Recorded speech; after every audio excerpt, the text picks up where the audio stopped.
तो इस new journey में एक बार आपका फिर स्वागत है। इस बार हम जर्नी देखेंगे द अंडरटेकर की, the dead man. The Undertaker का जन्म 1965 में हुआ था और उनका रियल नेम मार्क विलियम कॉलवे है। शुरुआत से अंडरटेकर को बास्केटबॉल खेलना बहुत पसंद था। फिर उन्हें स्कॉलरशिप मिलती है जिससे वो स्कूल की प्रोफेशनल बास्केटबॉल टीम का हिस्सा बनते हैं और वो खूब नाम भी कमाते हैं। वो अपने साइज और आकार को देखते हुए प्रोफेशनल रेसलिंग में जाने का सोचते हैं। देन वो पहली बार उनका डेब्यू करते हैं 1987 में और वो पहली बार मास्क पहन के रेसल करते हैं और उनका नाम होता है टेक्सास रेड। और कुछ ही टाइम बाद उनको एक अपॉर्चुनिटी मिलती है WCW में, जहाँ पे वो 1989 में ज्वाइन कर लेते हैं WCW को और यहाँ उनका नाम होता है मीन मार्क कैलस। और WCW में उनका करियर कुछ इतना खास नहीं था, वो ज्यादा टाइम टिकते नहीं है और WCW को मात्र 1 साल के अंदर छोड़ देते हैं और WWE के साथ कॉन्ट्रैक्ट साइन कर लेते हैं। एंड 1990 में द आइकॉनिक डेब्यू होता है द अंडरटेकर का। डेब्यू के बाद शुरुआत में अंडरटेकर ओनली स्क्वॉश मैच से लड़ते थे। वो आते थे, मैच जीतते थे और चले जाते थे। देन वो फरवरी 1991 में अपने पुराने मैनेजर को रिप्लेस करके पॉल बेरर को लाते हैं और उनके आइकॉनिक मैनेजर को ऐड करने के बाद अंडरटेकर उनका फर्स्ट रेसलमेनिया मैच लड़ते हैं मार्च 24 में और उनका मैच होता है जिमी स्नूका के साथ। और यहाँ से ही उनकी लेजेंडरी रेसलमेनिया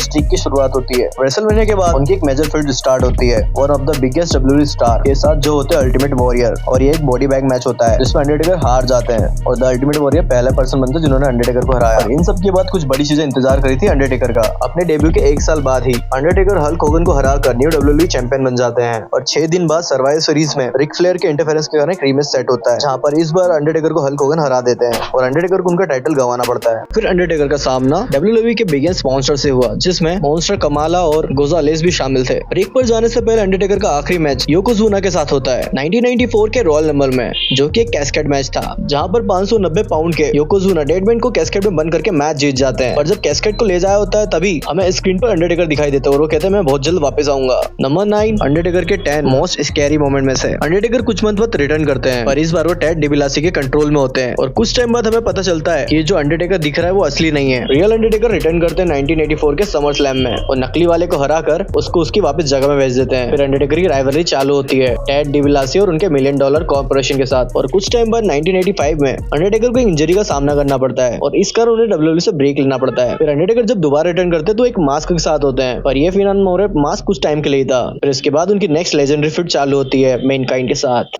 अंडरटेकर की जर्नी में अब मैनकाइंड के साथ उनकी फ्यूड चालू होती है क्योंकि मैनकाइंड अंडरटेकर के ज्यादातर मैचों में आकर इंटरफेयर करते थे, तो ये चीजें आगे लीड करती है और कई पेपर व्यू में इनका मैच भी होता है 1996 के बाद। पर कहानी में ट्विस्ट जब आता है समर स्लैम में, जब इन दोनों का मैच चल रहा होता है तभी पॉल बेरर टर्न कर जाता है अंडरटेकर के ऊपर और इस वजह से मैनकाइंड मैच जीत जाते हैं। इस चीज की वजह से अंडरटेकर को काफी गुस्सा आता है और वो मैनकाइंड को इन योर हाउस 11 और सर्वाइवर सीरीज में हरा देते हैं। फिर अंडरटेकर अपनी राइवल से थोड़ा ब्रेक लेते हैं और फोकस करते हैं WWE टाइटल के ऊपर, जो कि उनका मैच था रेसलमेनिया 13 के अंदर सिड विसेस के साथ और सिड विसेस उस टाइम के चैंपियन होते हैं। फिर इनका मैच स्टार्ट होता है पर ब्रेट हार्ट की थोड़ी सी हेल्प की वजह से अंडरटेकर यह मैच जीत जाते हैं और अंडरटेकर अपने करियर में दूसरी बार WWE चैंपियन बनते हैं और उनकी इस जीत के साथ उनकी रेसलमेनिया स्ट्रीक भी 6-0 हो जाती है। फिर अंडरटेकर का अगला मैच समर स्लैम में होता है जहाँ पे स्पेशल गेस्ट रेफरी होते हैं शॉन माइकल। और इस मैच में शॉन माइकल गलती से अंडरटेकर को चेयर शॉट मार देते हैं जिस वजह से इनका हेल इन अ सेल में एक मैच सेटअप होता है। जैसे कि आपको पता है hello in a cell match hardcore ending के लिए जाने जाते हैं, पर यहाँ पे लाइट बंद होती है, लाइट चालू होती है और हमें दिखते हैं पॉल बेरर के साथ द बिग रेड मॉन्स्टर केन। फिर अंडरटेकर की जर्नी में केन की एंट्री होती है और स्टोरी लाइन में केन को उनका स्टेप ब्रदर बताया जाता है और केन के इन्वॉल्वमेंट की वजह से अंडरटेकर ये मैच हार जाते हैं। फिर अंडरटेकर चल पड़ते हैं केन से अपना बदला लेने। कुछ टाइम बाद केन अंडरटेकर को कैस्केट में बंद करके उसमें आग लगा देते हैं। फिर इन दोनों का आमना सामना होता है रेसलमेनिया के अंदर, जहाँ पर अंडरटेकर प्रूव कर देती है कि असली मॉन्स्टर कौन है। फिर कुछ टाइम बाद अंडरटेकर अपनी पुरानी राइवलरी पे फिर से ध्यान देते हैं जो होती है मैनकाइंड के साथ और ये होता है अंडरटेकर के करियर का one of the best hell in a cell match, जिसे अंडरटेकर की टॉप स्कैरी मोमेंट में से नंबर 3 पर रखा जाता है। इस मैच में ऐसे स्पॉट्स है जो हमें किसी भी मैच में नहीं देखने को मिले और मेन स्पॉट तभी आता है जब अंडरटेकर मैनकाइंड को स्ट्रक्चर के ऊपर से नीचे फेंक देते हैं और ये मैच अंडरटेकर वर्सेस मैनकाइंड की राइवलरी का क्लाइमैक्स होता है। उसके बाद अंडरटेकर की राइवलरी स्टोन कोल्ड से होती है। देखते हैं नेक्स्ट पार्ट में।